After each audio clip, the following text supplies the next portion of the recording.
I kind of have to sound the alarm. I pray to God every day that she gets the help that she needs or wakes up and realizes that you have two sons right there in front of you that are screaming for a life with you. There are words a mother should never say. Words that once spoken echo louder than any scream. I wish you were dead. That's the phrase the world can't stop talking about. The phrase allegedly uttered by Britney Spears to her own son in a moment of fury and despair. For decades, Britney's life has been a tug of war between freedom and control, love and loss. But this was different. When Kevin Federline's memoir dropped its most explosive chapter yet, fans were left questioning everything they thought they knew about the pop icon. The mother, the woman who once sang about innocence and strength. Did she really say it, or has her story been twisted again, turned into another weapon against her? As shocking as the claim sounds, what lies beneath is even darker. Years of pain, silence, and separation that fame could never fix. Tonight, we pull back the curtain on one of the most disturbing celebrity family dramas of our time. A mother's heartbreak, a son's silence, and a truth that refuses to stay buried.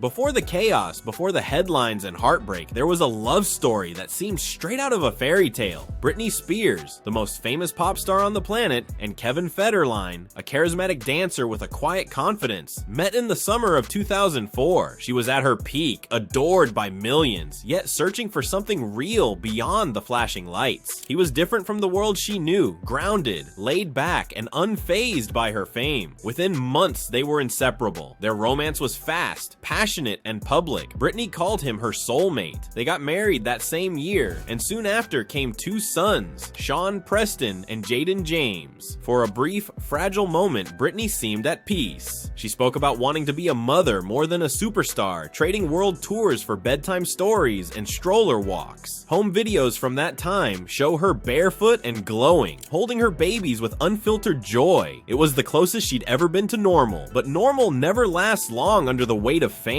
The paparazzi followed her everywhere, in parking lots, gas stations, and through the hospital doors where she gave birth. Every smile was photographed, every tear was magnified. The media turned her motherhood into a circus, branding her an unfit mom for every stumble or sleepless moment. And as the world mocked her, Kevin began to change too. What started as partnership slowly became distance. By 2006, their marriage had unraveled. The divorce was brutal, the custody battle even worse. Kevin won primary custody of the boys as Britney's public breakdowns became tabloid fuel. Images of her crying on sidewalks, shaving her head, and lashing out at paparazzi became symbols of a woman collapsing under pressure. But behind the headlines was something deeper. A young mother losing the only people she truly lived for. Then came the conservatorship. 13 long years in which Britney lost control of her finances, her choices, even her right to decide when to see her children. The woman who once ruled pop culture was reduced to a ward of her own father, living under surveillance and silence. For more than a decade, her sons grew up mostly away from her, visiting under supervision. Birthdays were missed, memories erased, and connection replaced by distance. When the conservatorship finally ended in 2021, fans celebrated her freedom, but inside her world, the damage was already done. Rebuilding a bond with her teenage sons proved harder than escaping her legal cage. Too many years had passed. Too many stories had been told. What began as a love story, full of music, laughter, and hope, had become a tragedy about distance, misunderstanding, and the cost of fame itself. In the quiet of the night, some truths sound louder than shouts. According to Kevin Federline's upcoming memoir, You Thought You Knew, that night came sometime in 2023, but the rupture had been forming for years. What began as a phone call intended to bridge growing distance instead cracked the fragile remnant of connection that remained between Britney Spears and her son Preston, and that crack turned into a chasm. Federline claims that the conversation started as a plea. Preston, now a young man, demanded accountability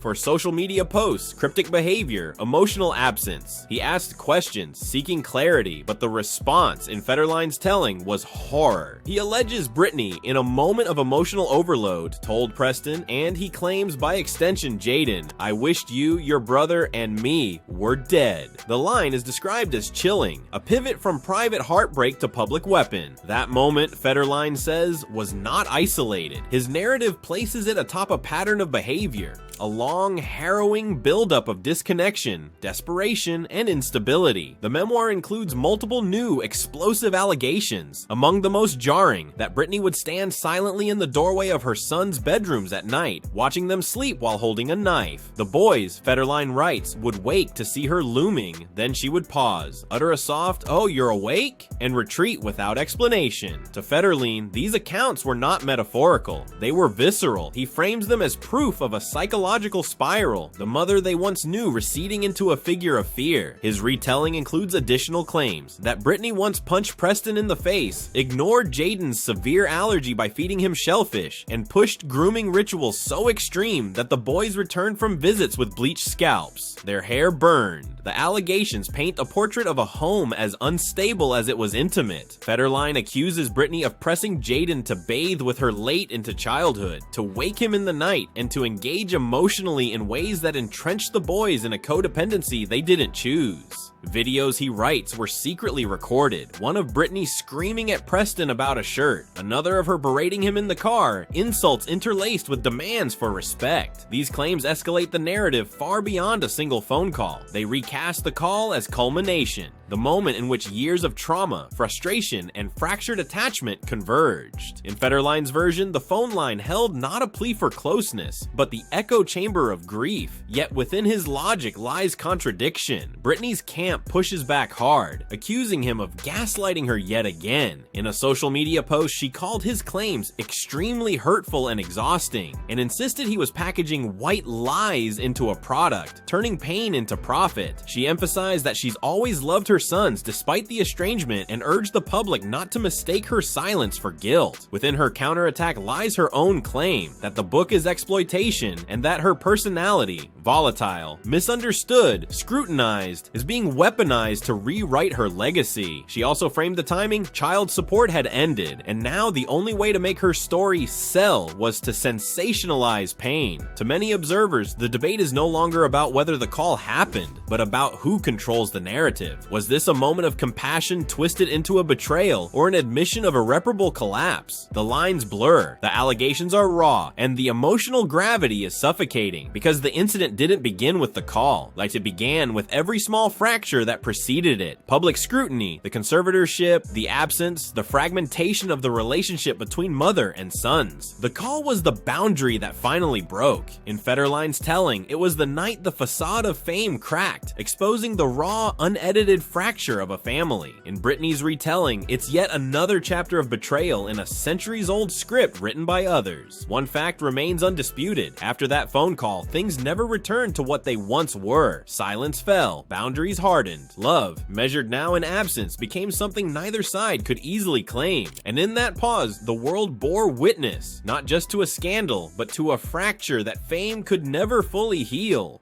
The explosion didn't fade quietly. When Kevin Federline's memoir excerpts hit the internet, the world once again turned its gaze toward Britney Spears. But this time, the spotlight felt colder than ever. The story was no longer about comeback tours or conservatorship battles. It was about something far darker, a mother accused of terrifying her own children. The allegations spread like wildfire, from the claim that Britney told her son she wished him dead, to the image of her standing silently at night with a knife in her hand. The public reaction was immediate and merciless. Within hours, tabloids plastered headlines across every feed, dissecting every word, every rumor, every photo of Britney that could be reinterpreted as evidence. To many, it felt like deja vu, the world once again picking apart a woman it had already broken once before. Federline's team insisted the memoir wasn't meant to humiliate Britney, but to set the record straight. He described it as an act of protection, for his sons, not revenge. But his timing raised eyebrows. The book dropped just as child support payments ended, and the promotional interviews seemed designed to reignite old wounds rather than close them. Critics accused him of monetizing private trauma, of turning family pain into a marketing campaign. Britney's response was emotional and raw. On social media, she called the allegations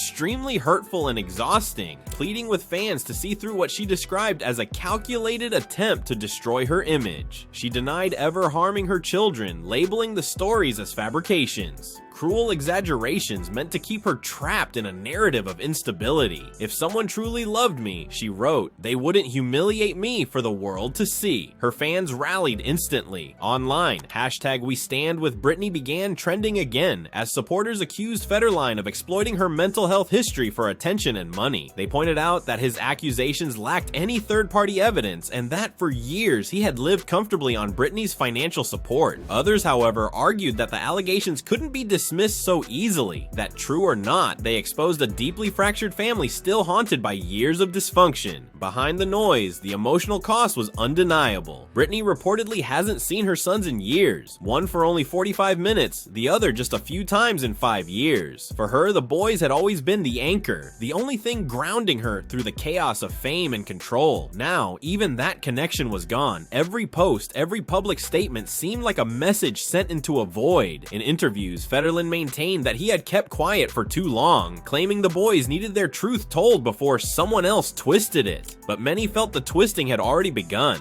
that this story had stopped being about healing long ago.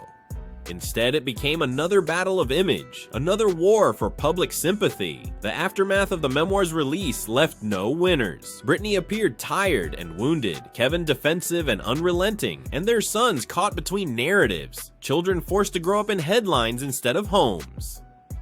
The world watched as decades of buried pain resurfaced, one accusation at a time.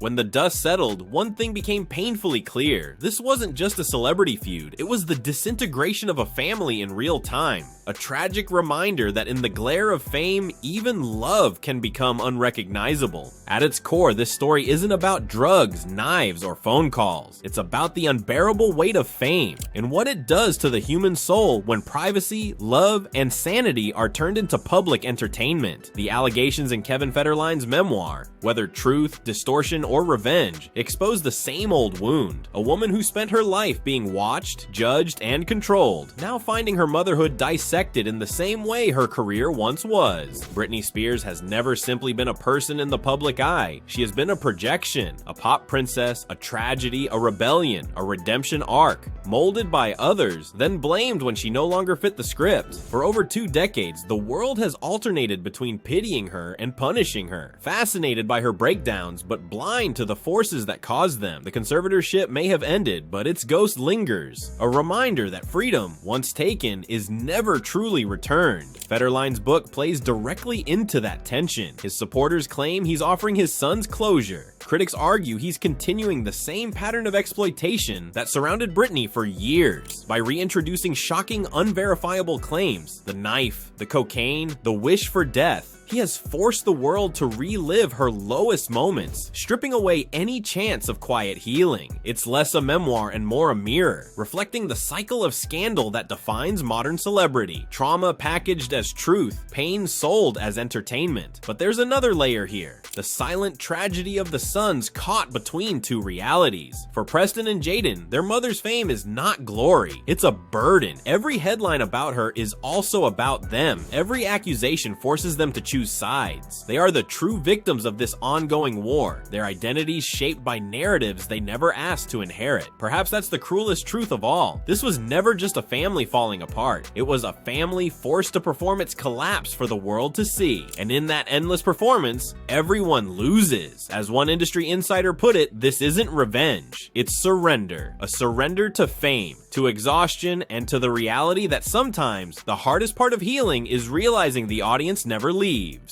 When Kevin Federline's memoir, You Thought You Knew, finally dropped, it didn't read like closure. It read like a reopening of every scar Britney Spears had tried to heal. The public didn't wait for the full book to form opinions. The excerpts alone, filled with images of knives, cocaine, and violence, were enough to ignite a cultural firestorm.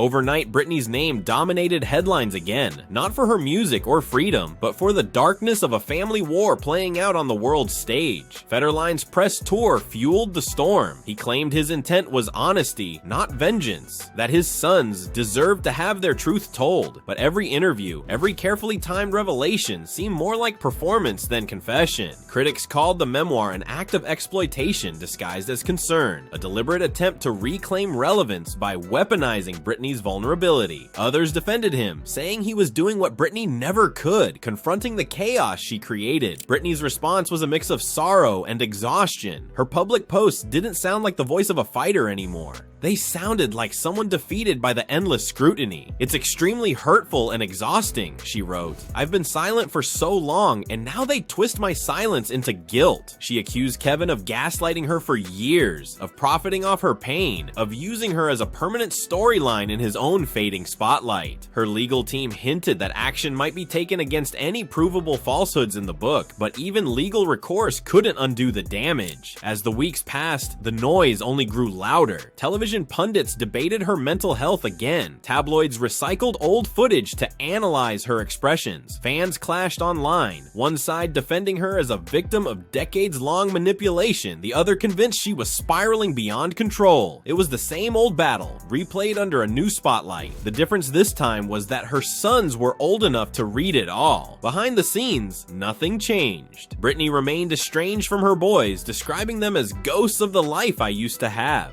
Kevin stayed silent once the promotional frenzy faded, letting the book's words linger without clarification. And the world, as it always does, eventually moved on, but not without leaving her image bruised once again. Closure never came, not really. What lingered was something colder. Resignation. The realization that in this story, there are no villains and no heroes, only broken people trying to survive the narrative machine that never stops spinning. For Britney, freedom didn't mean peace. It meant living in a world where even her silence could be sold. And for the rest of us watching, it was a painful reminder that fame doesn't just make you visible, it makes your suffering permanent. In the end, all that's left is the silence.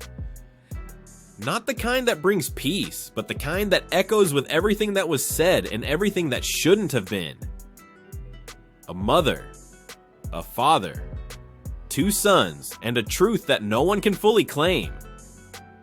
What began as love became a spectacle. What began as family became a headline. For Britney Spears, this story has always been more than gossip. It's the price of living a life too public to heal in private. Every apology, every relapse, every act of love has been filtered through lenses that never stop watching. Even her pain has been turned into profit. The same world that once cheered for her freedom now consumes her downfall like entertainment, forgetting that the person they're watching is still a mother, still a human being. Kevin Federline's book may have promised honesty, but honesty and cruelty often look the same when told for an audience. His version of events will live forever in print, and so will hers, scattered across years of interviews, posts, and pleas. But somewhere between those pages lies a quieter story of 2 people who once held each other, now trapped on opposite sides of their own past. And what of the sons? They didn't ask for fame, they didn't ask for legacy, yet they carry it. The weight of a love story gone wrong, the ache of growing up in the shadow of noise. Maybe that's how this story truly ends. Not with resolution, but with understanding that behind every pop anthem, every memoir, every viral post, there are wounds that will never be fully explained. Because when the lights fade and the headlines move on, the only thing that remains is the echo of what fame took away. Peace, trust, and the chance to simply be a family.